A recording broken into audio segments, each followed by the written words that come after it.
Soon nga gipahigayon ang 13th Panabo City Fandog Show ug ang pinakaunang cat show isip kabahin sa selebrasyon sa ika-25th araw ng Panabo ug Rabies Awareness Month sa Panabo City Gymnasium. Midagsa ang mga pet owners uban ng ilang mga iro ug iring aron ipakita ang kaanyag ug talento sa ilang mga alaga. Pinaagi sa dog food eating contest, fashion contest, me and my dog photo contest ug uban pa.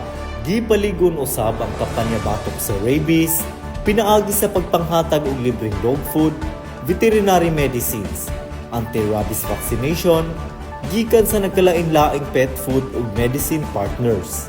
Sumala sa report sa Department of Health, walay naitala nga rabies-related human death sa Panabo City sugod sa unang bahin sa 2026.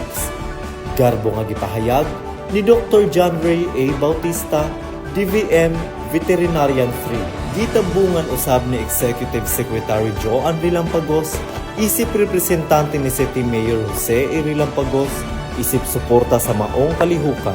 Giauhag sa City Veterinary Office ang tanang mga pet owners sa pagpabakuna sa ilang mga iro ug iring ug pag-apil sa sunod nga mga outreach activity aron maprotektahan ang pamilya ug komunidad batok sa rabies. Kauban sa kamera si Aljon Castilla ug Julio Martin Bersamen, kini si Alfredo Jr. B. Masamayor, gikan sa City Information Office.